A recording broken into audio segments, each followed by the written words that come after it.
And let's rise for our national anthem, if you're able.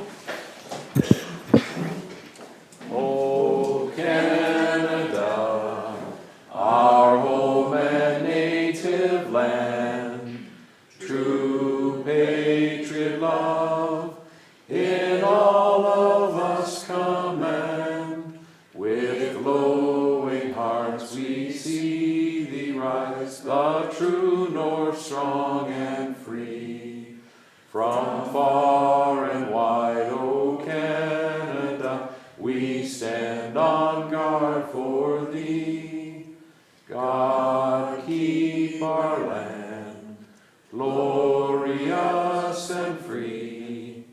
O Canada, we stand on guard for thee.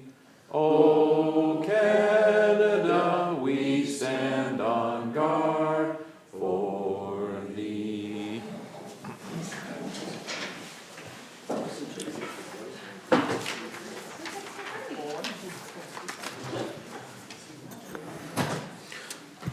We would like to acknowledge the traditional territory of the Anishinaabe people, including the Ojibwe, Potawatomi, and Odawa of the Three Fires Confederacy.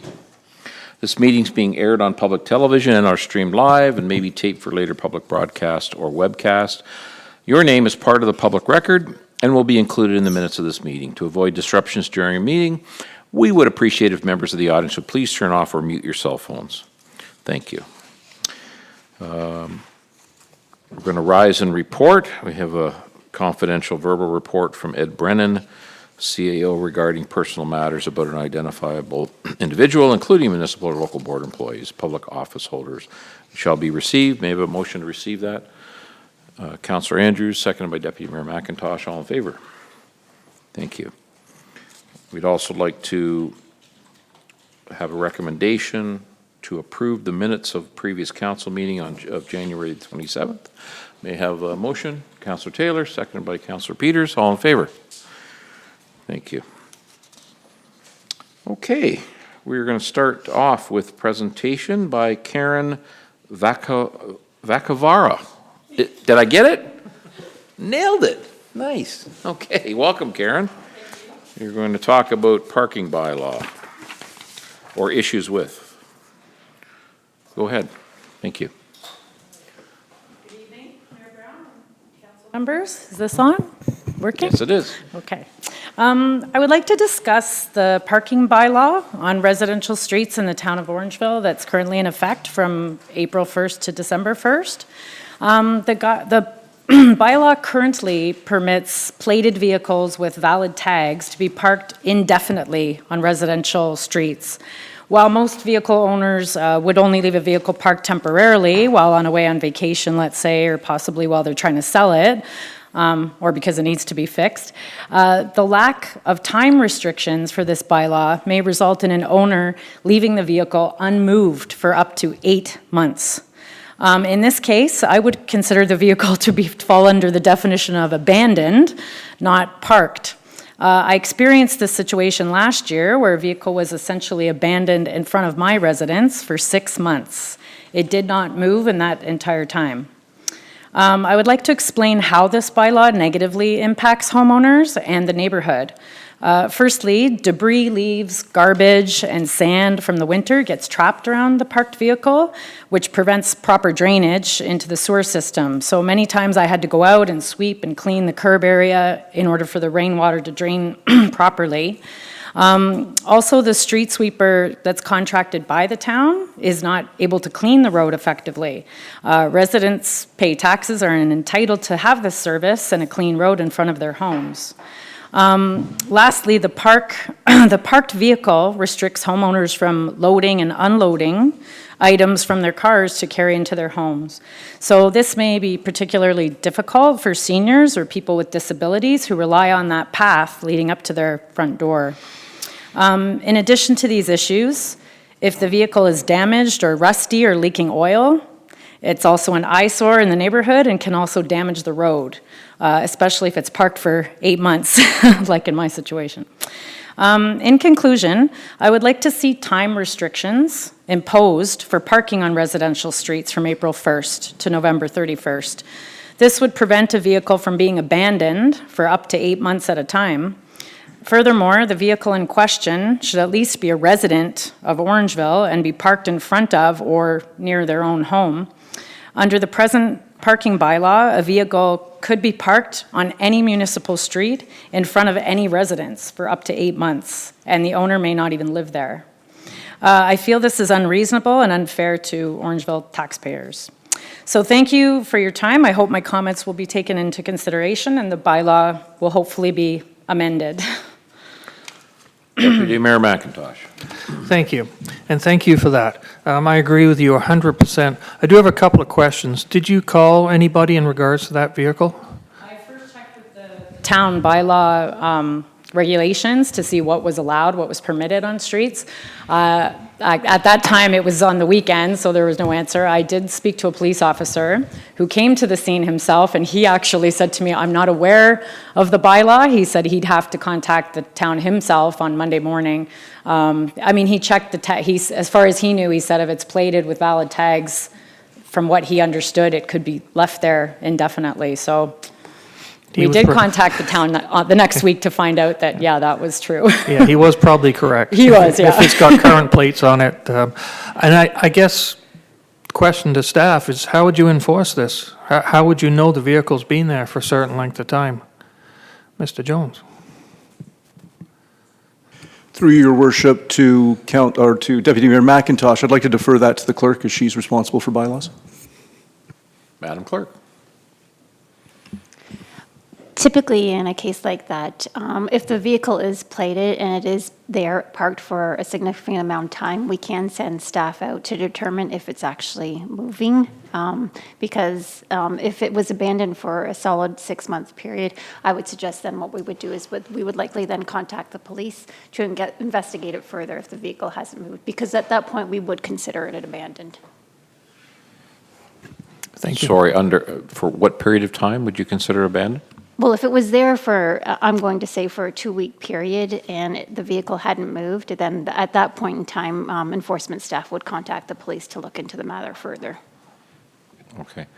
Does that mean that our current bylaw is adequate as long as the complaint is registered, Madam Clerk? It wouldn't enable us to issue a parking ticket for a parking infraction because there is no parking infraction in terms of the scenario that was given to us here this evening. However, if the vehicle is abandoned, the township would have the right, or the town, I should say, would have the right to contact the police to look into the matter further, to run the place to determine what's happening with the vehicle. Because if it's not moving for that length of period of time, then perhaps it has been abandoned, and we would follow up with the police. Okay. Okay? Great. Councillor Andrews. Thank you very much, Your Worship, and thank you again for bringing this to our attention. This question actually is going to be to Mr. Jones. In the case of snow clearing, do we not have a policy that exists that if it's impeding the ability of a snowplow to proceed through a particular road, would that vehicle not be towed? Through your worship to Councillor Andrews, absolutely. Between December 1st and March 31st, we have restrictions on overnight parking, and vehicles that are parked on the roads overnight are ticketed and or towed. Outside of that window, if there is issues as it relates to snow clearing and early or late season snowfall, we can as well ticket or, under certain circumstances, tow a vehicle.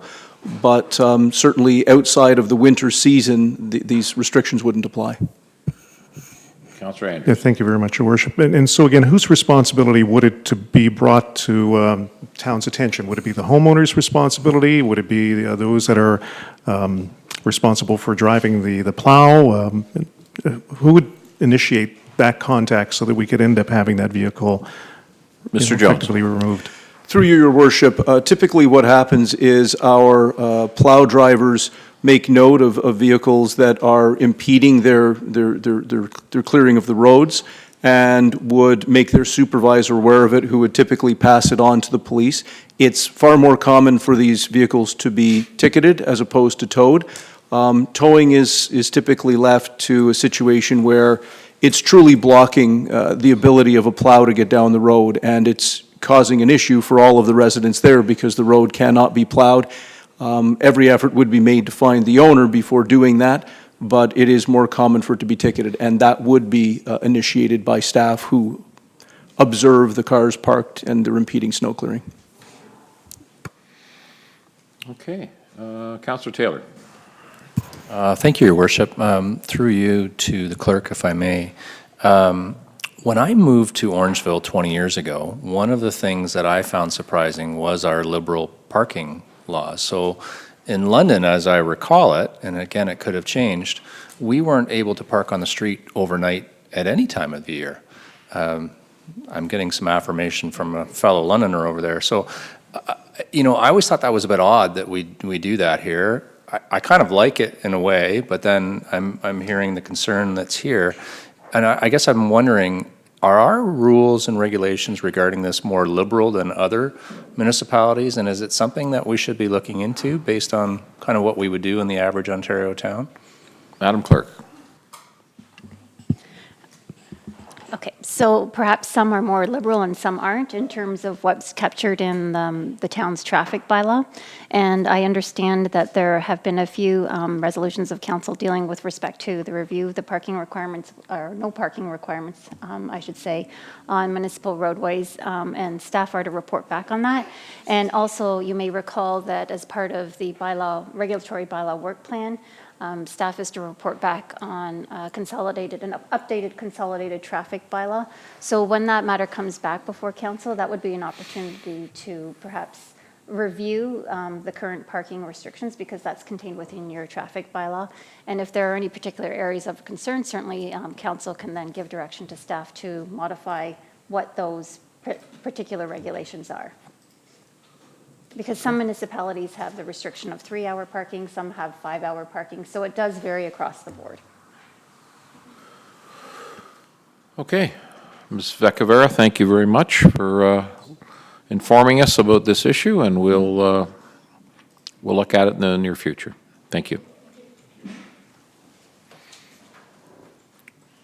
Second presentation is from Angela Lockhurst. Ms. Lockhurst, are you here? Here she comes. Okay. Oh, dear. Good evening. Angela Lockhurst. Could you sit down so we can, no, you don't want to? Okay, I'm sorry. Yeah, there you go. Okay. Hi, good evening. I'm Angela Lockhurst. I'm the current president for the Orangeville Kin Club. And I'm before you to ask for permission to run our annual Kin Road Toll, which we would like to run on May 9th, Saturday, May 9th, and Saturday, September 26th, from the hours of 9 till 3. And we would be running it at the same place we have for the last, I don't know actually how many years we've done it. And it would run from 9 till 3 at 3rd and 4th. Right. 4th Avenue and 3rd Street. And we would be mindful, as we always are, of traffic backlog and keep things running as smooth as possible. Okay. And we do this in coordination with the Orangeville Legion, as well as majority of the funds, I believe it's 2/3, can't remember off the top of my head, goes to cystic fibrosis. And we will be fashioning our Safety vests, yeah? Mm-hmm. and Very some good. other vests too. Other safety vests. So that's what I'm asking for at this meeting. Okay. Councillor Andrews. Thank you very much, Your Worship. Ms. Lockhart, thank you very much for being here. I'm honored to be an honorary kinsman. And so over the years, I've had the opportunity of working with some of the great people, not only the Kins, but the Kinettes. This is a tremendous fundraiser for, of course, something that's very near and dear to many of our hearts, which is the Santa Claus Parade.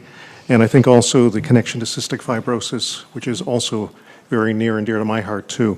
I would certainly endorse this, as we always have, but again, I felt that just sharing that is very important, so I would certainly put a motion forward to move this ahead. Right. Mr. Jones, there's no issues. This has been going on for 20 years now, I believe. Can you just give a quick comment on it? Absolutely, Your Worship. There is no issue with this. The town does have a community service group safety agreement, which the Kin Club is well aware of, and we simply ask that they adhere to that. And having those orange vests goes a long way towards meeting that. So no, Your Worship, there really are no issues with this. Very good. Councillor Taylor. Thank you, Your Worship. I'd just like to second Councillor Andrews' motion, please. Okay. Any further discussion, councillors? Let's have a vote. All in favor? You have your wish. Thank you for coming. And can I just mention one other thing? Later this week, hopefully. Could you turn in the mic there? I'm Off? sorry. Okay, I'm back on. Yep, go ahead. Hopefully near the end of this week, I think it's Friday, we're going to have a flag raising because it is Kin Canada's 100th year. So the town of Orangeville is going to do a proclamation and Yes, very good. flag raising. Congratulations. And the following Saturday will be Kin Day of Kindness. And I Okay. believe we're going to be at the Freshco and No Frills. Great. Madam Clerk. Thank you, Mr. Mayor. I just want to point out that what will happen is staff will bring forward the bylaw to your March 9th meeting to authorize the toll, okay? Just so that the delegate is aware, okay? Thank you for coming. All right. Moving on our agenda, we have staff reports. First one is 11.1, Source Water Protection Annual Report, and the recommendation that this report be received. Councillors have any questions? Councillor Peters? No? You wish to make the motion to receive? Seconded by Deputy Mayor McIntosh. Any further comment? All in favor? Okay. Now we have 11.2. This is the water and wastewater bill adjustment policy, and there are 3 options that staff is recommending. Councillor Sherwood. I'm sorry, Your Worship. I want out of the queue. Sorry. Okay. All right. So I guess we're looking at a recommendation here of one of these 3 options. Councillor Peters. Thank you, Mr. Mayor. I would put forth option 1, and I'll give a bit of rationale. So my understanding is that would be to receive the information only. I do appreciate the work staff has done, and we obviously gave them that direction to look into a forgiveness policy. This issue just has such a history, and you were at the dawn of a new era where we're looking at the new meters, where people get much more immediate feedback on their usage. I worry this policy would only be in place for a very short period, during which time, as we've seen from the report, a very large number of citizens could try to get in on that offer for a wide variety of water failures. So I do appreciate the work that was done. I don't really support putting the policy into place with the new meters coming. And I think at that point, once we get past that hump where the new meters are in place, that everyone has control over their own water usage and we won't need this policy anymore. Okay. Mr. Jones, can you give us an update on the progress of new water meters? I know your procurement is looking into it, and if you can give us a report, sir. Through your worship, if I could defer that to Ms. McGinnity, please. Ms. McGinnity.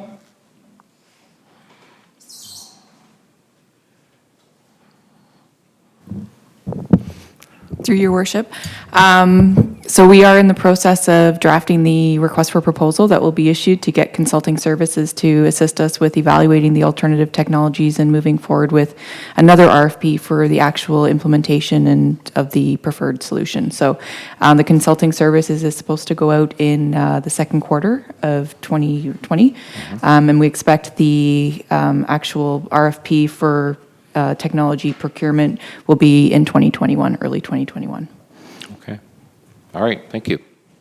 Councillor Sherwood. Yes, Your Worship, thank you. I'm prepared to ask my question now. Through you to Ms. McGinnity. One of the contents in the report was that the person pay the amount in full and that a credit for the forgiveness will be put on their account. And what I'm worried about is that what if it's such an astronomical bill that the people can't afford to pay it? They have to come up with some type of way to pay it. Let's say, an example, $3,000 bill. We put a credit on there for $1,500, and it takes almost a year before they use it. And what I'm just wondering is, why is it, what's the justification to put the credit rather than give them a check directly for the forgiveness credit? Ms. McGinnity. I'll try my best to answer, but I may end up also requesting some assistance from the treasurer.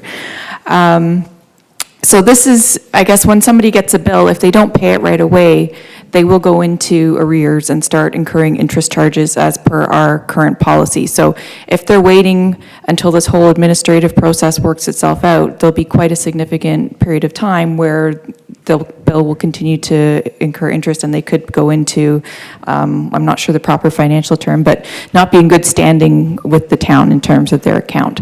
So by doing this, they remain in good standing with the account, and they will benefit from having the credit applied at a future date. But I will defer to the treasurer and see if she has anything else that she would like to add. Madam Treasurer. Through your worship to Councillor Sherwood. So I would concur with Ms. McGinnity there. So the whole idea is to provide the credit right away to the account.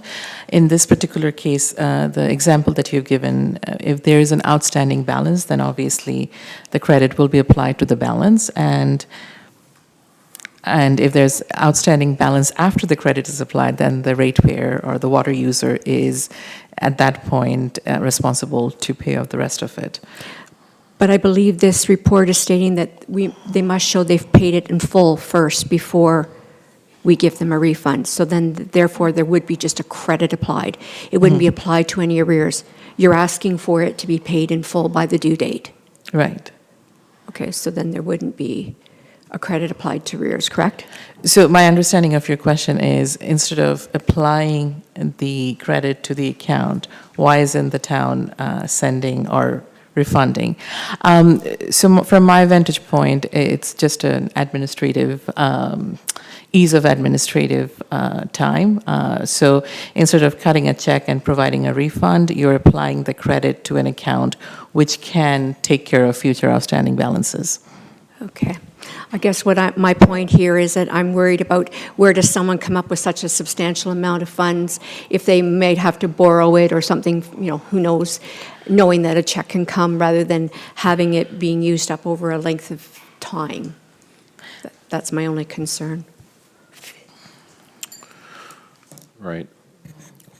I having gone through this with the collection folks at Orangeville Hydro and talking to staff here, I think I'm kind of aligned with Councillor Peters that, we've been working with our customers who have incurred these kind of expenses, and most of them are real. There just isn't any ghost, issues. So, Madam Treasurer. Thank you, Worship. Through your worship to Councillor Sherwood. Sorry, I did not understand the question fully. So in this particular case, and going back to your example that you put forward, in this instance, a payment plan can be negotiated between the SAID ratepayer or the account user and the town. Right. Okay, so Councillor Taylor, go right ahead. Thank you, Your Worship.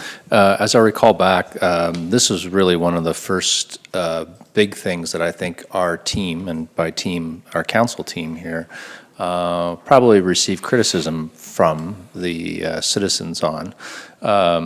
There was some key people who came to council and were upset with how those billings went, and we basically said, lump it, right?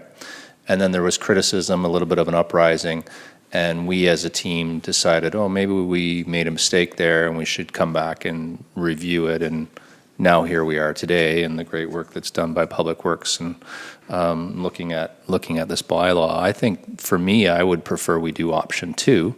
I don't think it's a lot of money. I think it actually shows that we're caring and concerned about our citizens.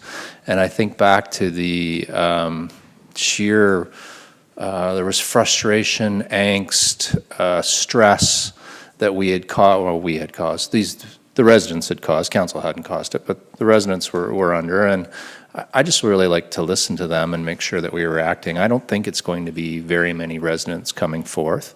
It could be an interim thing where we look at it again once the new meters are in, and maybe we're in better stead.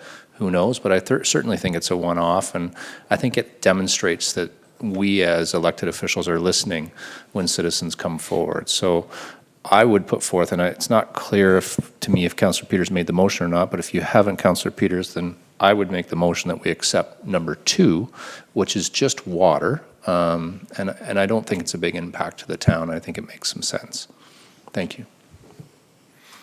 Okay, did you make a motion? I didn't think you... No. We have no seconder. There we go.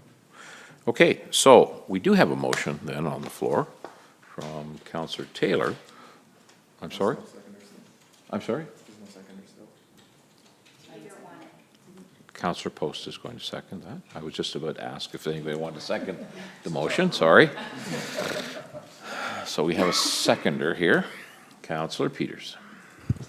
Thank you, Mr. Mayor. I guess in partial response to Councillor Taylor's concerns, I just don't think this policy is solving the issues that we've had previously. It's not going to solve their retroactive problems, and it's one that I would hope fixes itself again with the meters. And I don't think it's perhaps as low a cost as Councillor Taylor's hoping, perhaps at up to $2,000 per customer and perhaps dozens of customers. I guess the one question I have about it, perhaps through you to Ms. McGinnity, is there's a specific clause in here about the resident sort of proving what the problem was and that it was fixed.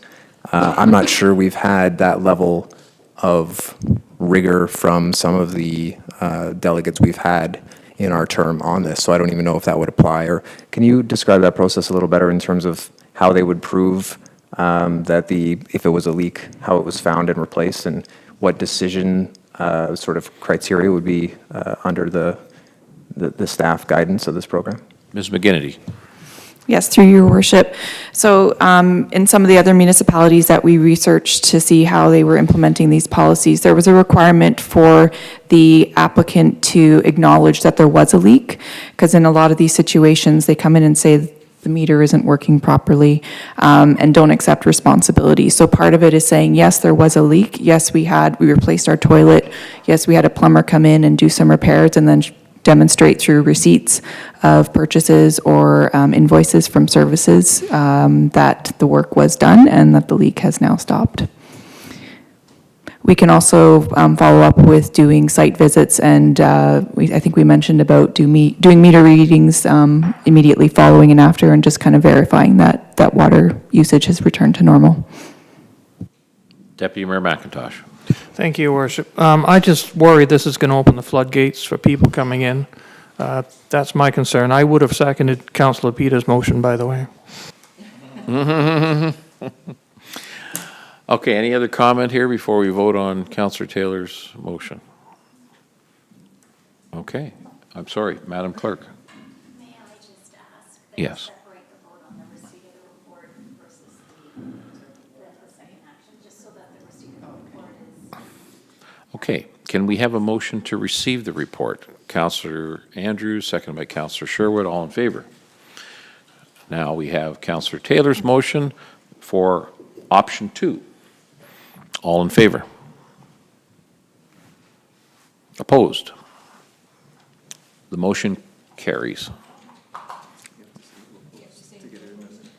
So there, Peters, McIntosh, and Brown are opposed. All right, moving on.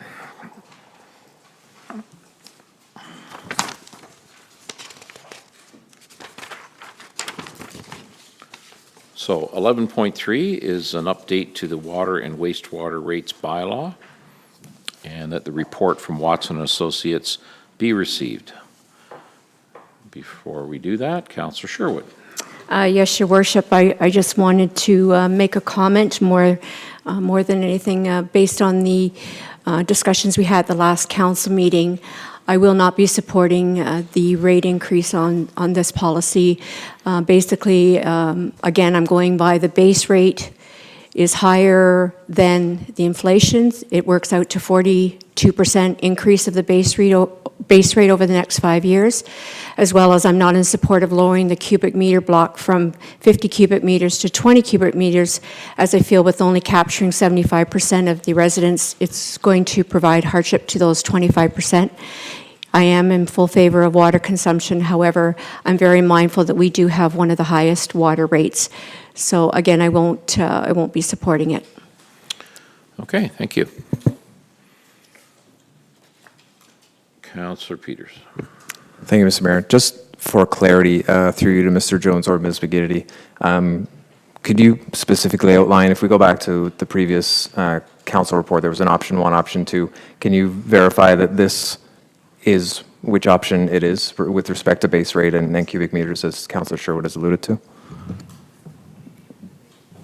Ms. McGinnity. Yes, through you, Your Worship. This does align with option 2, with the water conservation option that was presented at the previous council meeting that councils voted in favor of. So it is reducing the block rate threshold to 20 cubic meters per month and adjusting the rates based on an increase in base rates and variation in rates for focusing on water conservation in the residential sector. Okay. So I'm just looking at table 6.3 here in this, and this is the the overall changes. So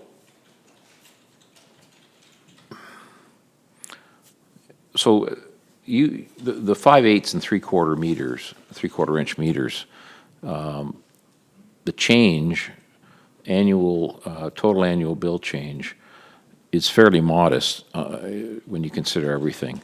Is that correct, Mr. Jones or Ms. McGinnity?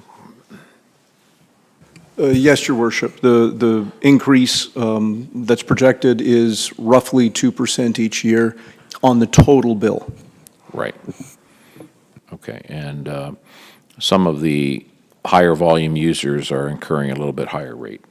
Is that correct? That's correct. Of the 2 options given, the one was that we would stay the course. We would keep the threshold to move to the increased block rate at 50 cubic meters. Under that scenario, each ratepayer would pay about a 2% increase. By changing the block rate, we're actually decreasing the water bill for your average user. What's happening is the higher users are paying the extra money. The town is bringing in the same amount of revenue one way or the other. This option simply encourages water conservation. Excuse me. Right. Okay. Deputy Mayor McIntosh. Thank you, Your Worship. Just for clarification, the average homeowner is going to get a decrease, the high users are going to get an increase. Mr. Jones. Through you, Your Worship, that's correct. Thank you. And again, if I'm referring to the bylaw that we're being asked to approve tonight, the base charges going forward are increasing by 42 on the 5/8 and 3/4 inch, or overall. I think when I can see.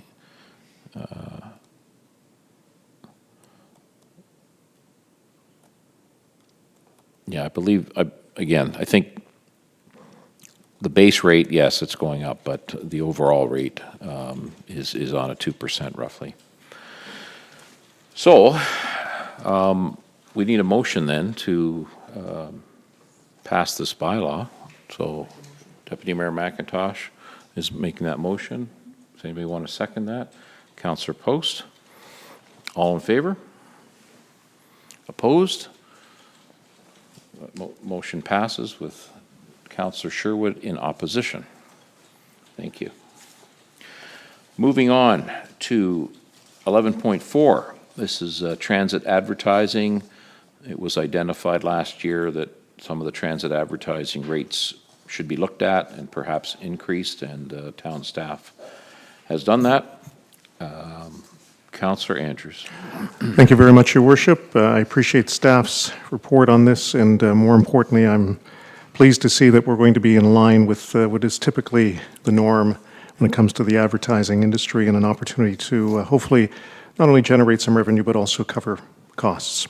The one question I have, and again, there's a point in this particular report that refers to the possibility of a procurement process for an outside advertising firm. At this point, how is the artwork processed? And again, this is kind of off the report, but again, curiosity, because is the advertiser responsible for those costs as part of their advertising campaign? So the production costs Correct. of the actual vinyl graphic going on That's the bus. correct. Mr. Jones? Oh, Madam, I'm sorry. Who's, does it fall under Ms. McKinney? I'm sorry, Ms. McKinney. My apologies. Through you, Your Worship, it's moved from Doug to myself, but we're focused on the advertising itself. My understanding is the production is taken care of. We give out and you please feel free to correct me, we give them the framing size depending on the buses, and then we have another company that installs them for us on the bus. But the actual cost of production, is that borne within this rate, or is it all over and above the advertising rate? Through you, Your Worship, it's over and above. Over and above. Great. Production costs are over and Yep. above. Okay. Thank you. Very good. All right, so if there isn't any further comment, we need a motion here to approve this bylaw. Councillor Andrews, seconded by Councillor Taylor. All in favor? Thank you. 11.5, municipal tree canopy policy. And again, a recommendation that the council adopts the municipal tree canopy policy as attached. Councillor Peters. Thank you, Mr. Mayor. I'll be very brief. I just want to thank Mr. Osmond and his staff for putting this together. This will sort of formalize the municipality's approach to canopy and vegetation and replacement and maintenance. So happy to see it come to the table, and I know they worked very hard on it. So I'll make that motion. Thank you. Councillor Taylor. Thank you, Your Worship. I'd like to second Councillor Peters' thoughts. I am a tree hugger, for sure. I guess, candidly, I wish that, maybe it's better in a form of a question. I'm wondering if we can do better than 40 and 40 would be my thoughts. There is sections of the town that are lacking in trees and beautification, and certainly could require it. One would be the bypass in particular, especially as you're approaching Broadway. There's ample room there for quite a few trees. I think Zina Street, in my mind, is probably, we could argue, the most beautiful street in town, and certainly people that don't live there would argue for something different, but why I would even suggest it is because of the trees. You take the trees down, it doesn't get the same ranking. So anyway, I'd just love to see us be more aggressive with this. I'd love to see us tree our parks. I'd like to see KC Gardens addressed with some more trees. Kudos to town staff. I just would really like council to adopt this and push this and make sure that we're making sure that the tree canopy is progressed even further than what we're talking about here. So thank you, Councillor Peters, for your comments, and I'm aligned with you. So. Councillor Andrews. Thank you very much, Your Worship, and again support what's on the table here. The report is excellent. It really does give us a reflection of the importance. I do have a question to Mr. Osmond, and this is pertaining to a number of inquiries that I've had, and it may be reflective not of this time of the year, but the process. And again, with a number of people not in the gallery tonight, but those that may be watching, what is the process for someone who may find that a particular tree, it could be on the boulevard, that is impeding someone's ability to walk through, on the sidewalk. As was addressed earlier, we had, an abandoned vehicle. It's not that we have abandoned trees, but we do have trees that, depending on how healthy they are, and again, your team does an incredible job of keeping trees typically pruned, but there are some examples where I've had residents who've called and just wanted to know the process. Mr. Osmond. Your Worship, to Councillor Andrews. First of all, let me tell you that this particular policy has been a great effort between my partner to the right here, because in actual fact, when it comes to the boulevards and so on, street trees, his department takes care of the street trees. We're very into the parks and the wetland areas, that kind of thing. So from a boulevard perspective, and how we control trees or maintain those trees, I'll turn to Mr. Jones. Mr. Jones. Thank you, Your Worship. To Councillor Andrews, we maintain all of our boulevard trees. They are inspected annually. We determine if they need to be pruned after ice events like the sort that we had back on January 11th. Our arborist does go around and inspect trees where there are broken branches to determine whether they need to be cut off. Sometimes large branches break off and trees are no longer well balanced and the tree needs to come down. We do annual inspections on our sidewalks, and one of the things that they're looking for, along with trip edges and damages to the concrete, are things like tree roots and tree branches that are impeding the sidewalks, also impeding things like stop signs and so forth. So we do regular inspections, and trees are pruned as need be. We have found that pruning the boulevard trees on a regular basis when they are identified as being in need of that actually minimizes some of the problems that you run into when we run into ice storms, which seem to be becoming more common. Okay. And again, thank you very much for your team and what they do in our community. They do an exceptional job, and especially the most recent ice storm helped to remove some of the problematic trees that or branches that had fallen down. So again, I know that those residents that have reached out who are concerned are hopefully watching this evening and are happy about the response they've received. Thank you. Quick question, Mr. Jones. How is the tree canopy measured? Is this strictly through satellite imagery? Your Worship, that is my understanding. I believe that our GIS technician has access to satellite data, and it's simply an aerial estimation at the time of year when the canopy is out. Right. Okay, thank you. Councillor Peters. Thank you, Mr. Mayor. I won't belabor it, but I did want to address Councillor Taylor's enthusiasm for it, which I really appreciate. But to put it into perspective, I do believe this is a pretty ambitious goal, 40 and 40. You know, there's a lot of municipalities that have other goals that are either less than 40% or have set a target of 2050, for example. So I would certainly love to see us get there even faster, so I concur, but I don't think we should lose sight of the fact that this is a pretty ambitious goal, and Orangeville would be definitely a leader in this department if we could get our canopy, which is currently under 20%, up to 40 by 2040. So just for some perspective.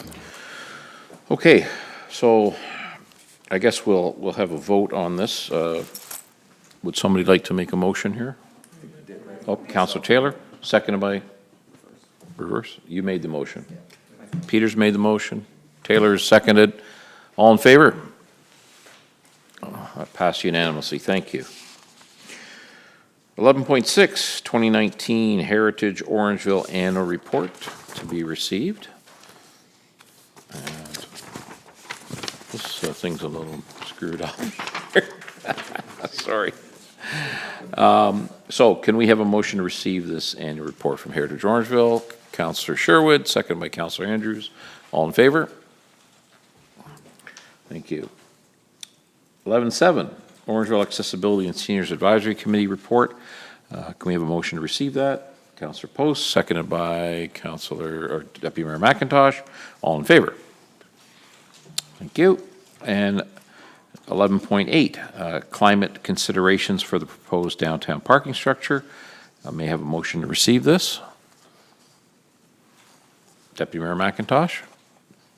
Seconder. Councillor Peters. Any further discussion? All in favor? Thank you. Court security agreement. A recommendation that this be received and that be authorized, that the mayor and clerk be authorized to sign an agreement with Her Majesty the Queen and Right of Ontario as represented by the Minister of Community Safety and Correctional Services. May I have a motion? Councillor Taylor, seconded by Councillor Sherwood. All in favor? Thank you. 11.10 is a third quarter operating fund variance report. Recommendation that the third quarter operating fund variance report be received by council. May I have a motion?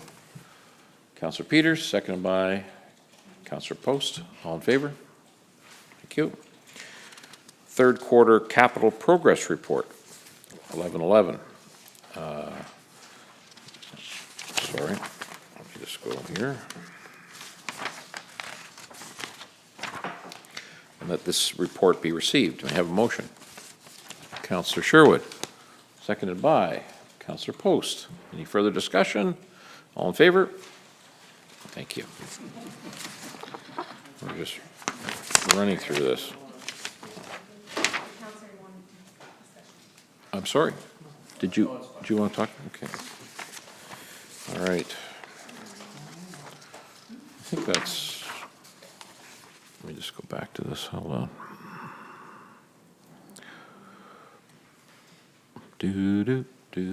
Sorry. Hang on.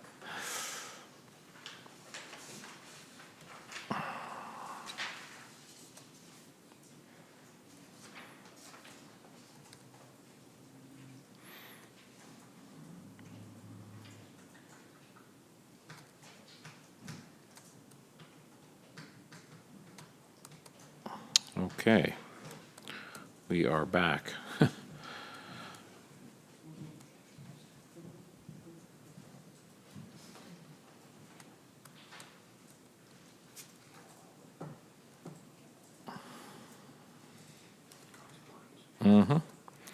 All right, item 12, correspondence. We see none. Question period. Is anybody in the audience who would like to ask a question?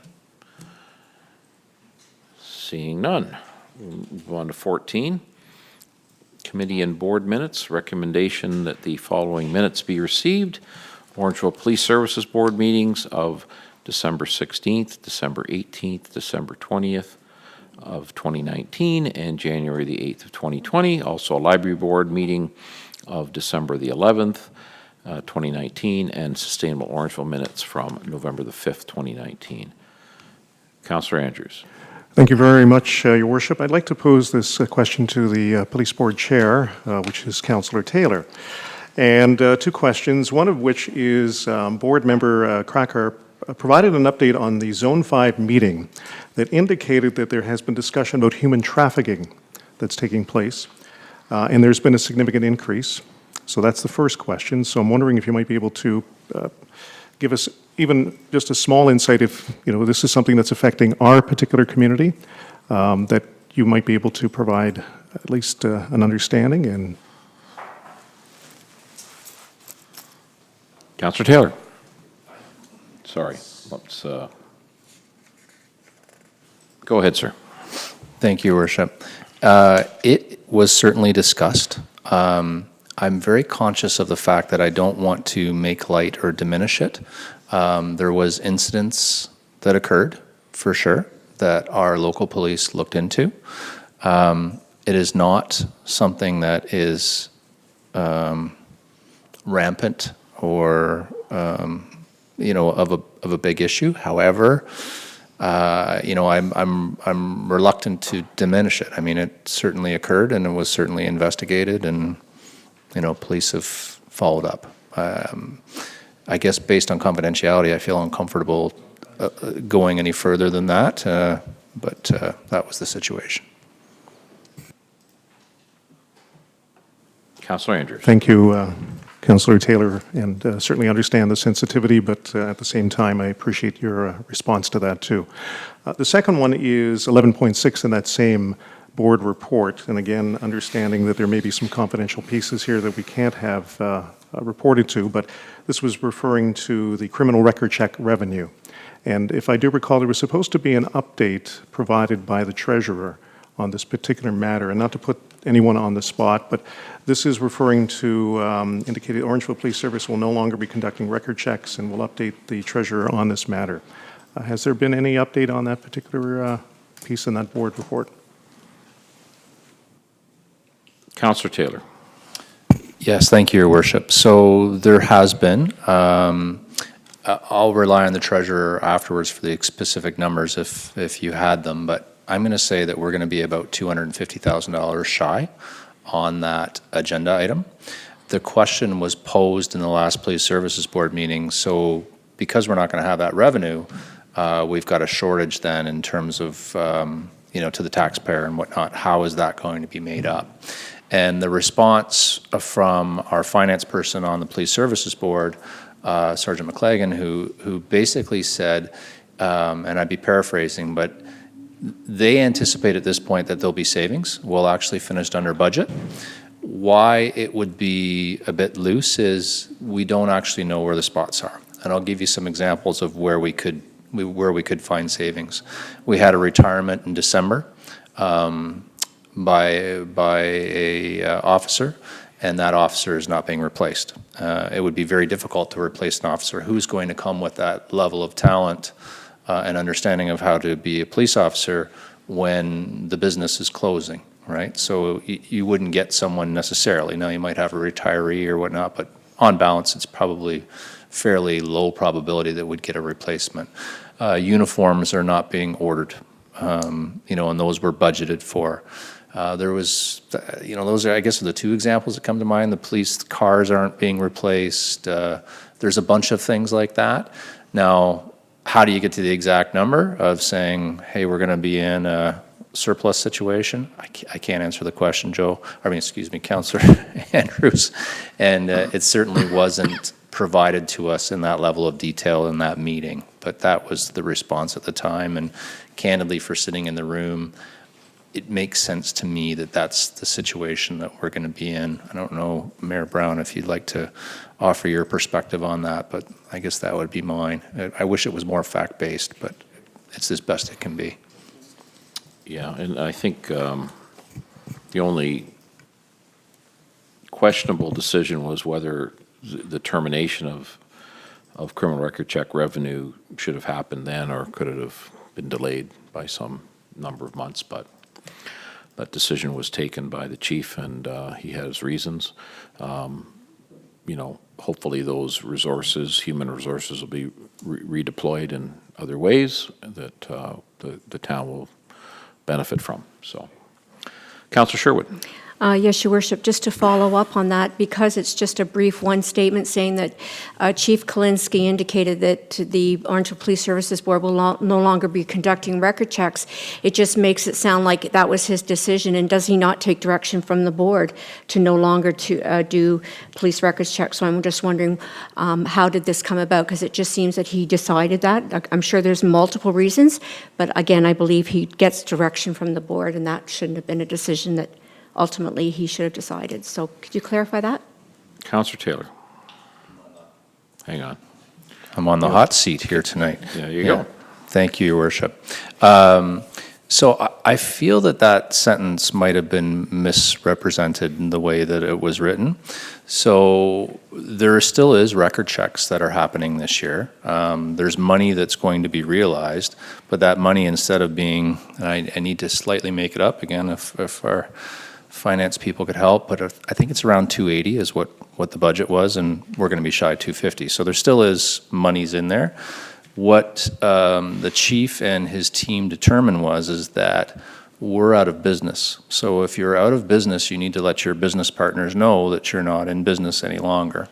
So he advised those businesses that we would no longer be providing a service as of October 1st.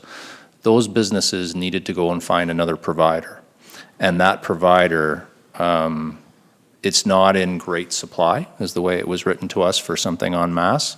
So it'll be difficult for them to find different places that would be able to do this service. So that's how we lost those contracts. Councillor Sherwood.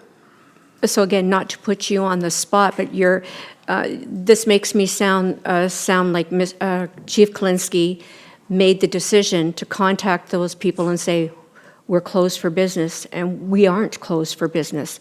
And should that direction have not come from the Police Services Board for him to have contacted those people?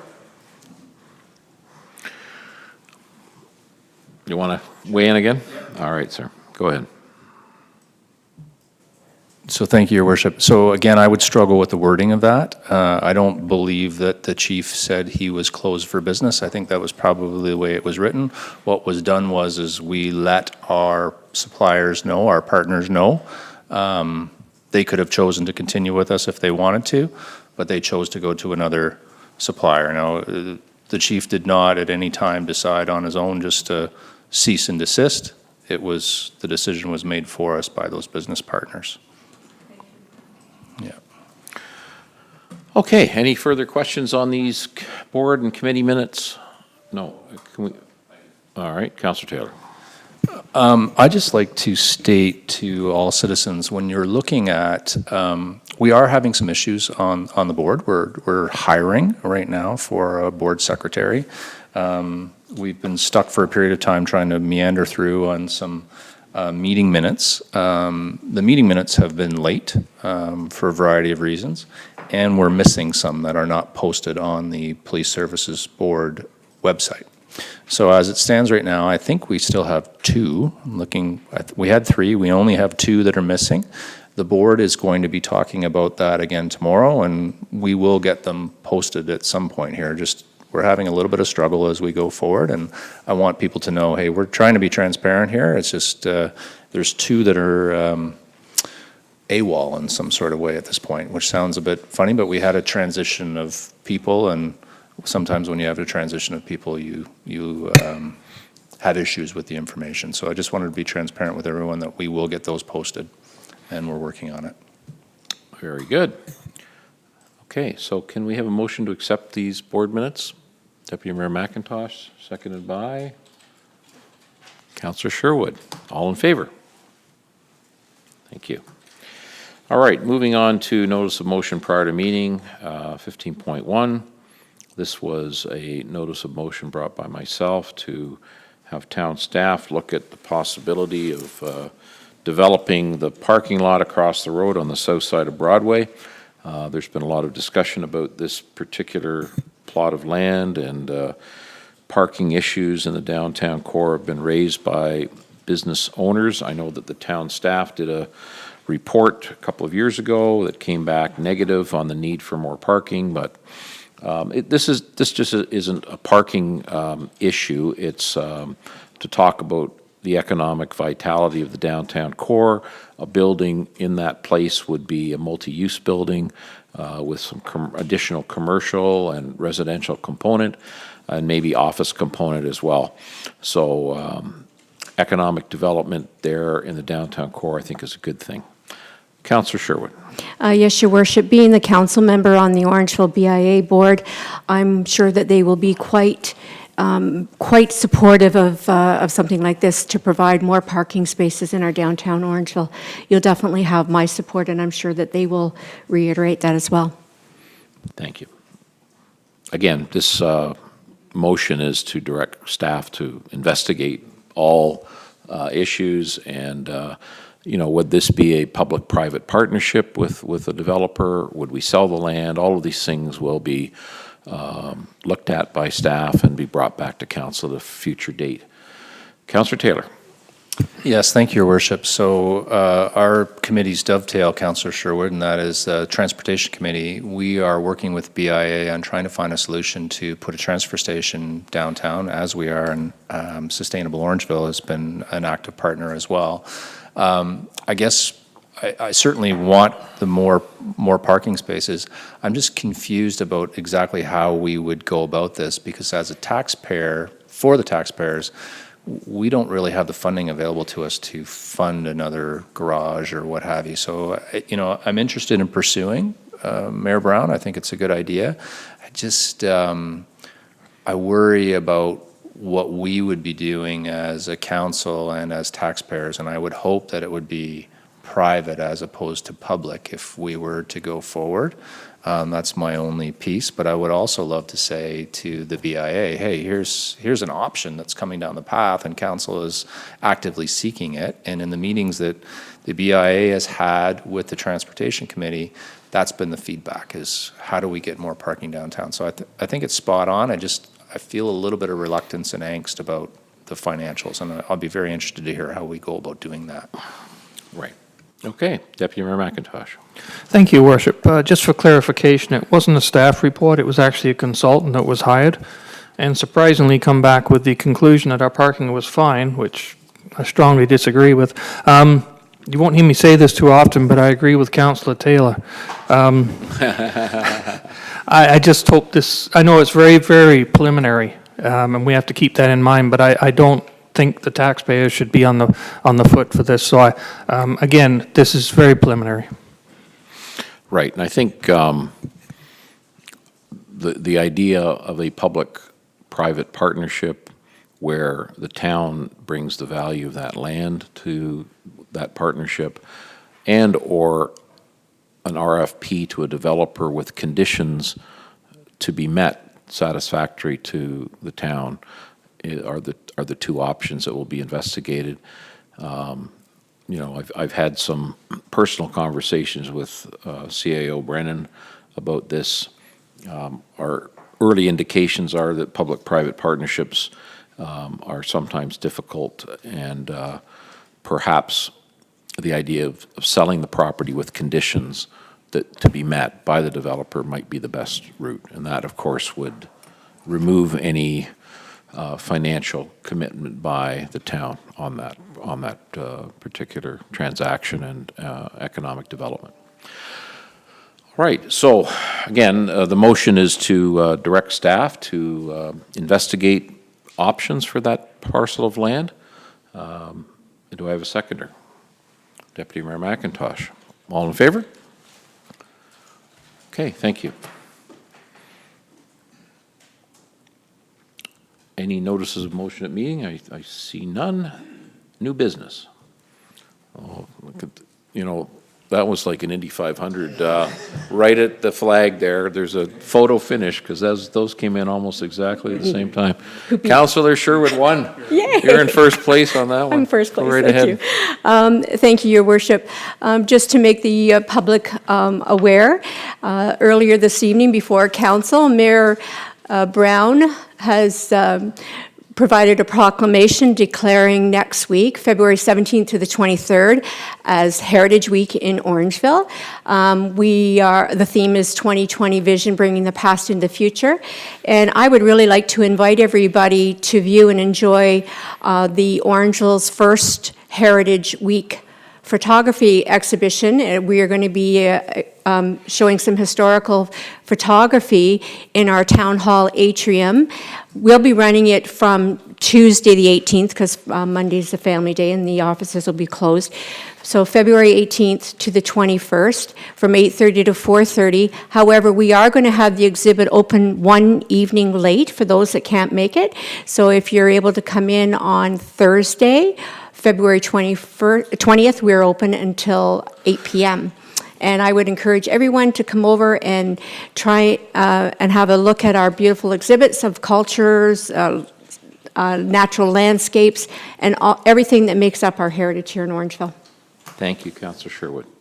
Councillor Peters. Thank you, Mr. Mayor. I alluded to it last meeting, and we now have a little more progress in the Communities in Bloom department.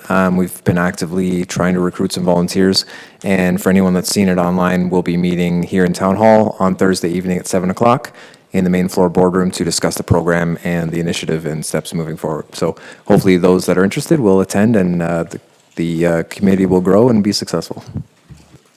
I just wanted to back up one moment just on the parking garage / multi-use building. There was a staff report received, and there were some concerns from staff about the environmental impact of parking garages and bringing more cars into the downtown core. So I'm hoping that if that project does move forward, that there are some green initiatives that can be incorporated into a building there. You know, whether that be additional electric vehicle charging stations, or a bicycle corral, or solar panels, or any other type of LEED style construction methods that can be built into the building. So hopefully that can happen. Councillor Taylor. Yes, thank you, Your Worship. Just three real quick things. There is a Police Services Board meeting tomorrow. It's open to the public. The closed session is at 4 o'clock. The open session is at 5. And I think we're at the Edelbrock Center tomorrow. So if anybody is interested in attending that. Second to that, on Wednesday evening in this room, there is a transportation meeting. It's at 7 o'clock, and that meeting is very important to the town of Orangeville. We will be talking and hopefully finalizing the agreement that will come to this body, which is council, for approval on where the transfer station could potentially go. So interested citizens are welcome to attend and hear how that conversation's going. And the last one, a little bit lighter, is my last board that I'm on, which is the Theatre Orangeville Board. Very excited about my good friend Gordon Lightfoot. Not that he will be here, but they're doing a show on Gordon Lightfoot called Early Morning Rain.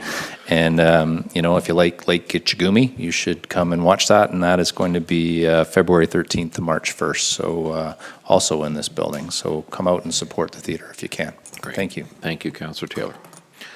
Okay, seeing no further new business, we'll move on to the bylaw. This is a recommendation that the bylaws listed below be read 3 times and finally passed. And that's a bylaw to enact the rules and regulations for the operation of a water supply system, waterworks distribution system, wastewater collection system, and wastewater treatment system in the town, and to establish rates and water and wastewater services related to the operation of those systems, and a bylaw to confirm the proceedings of tonight's meeting.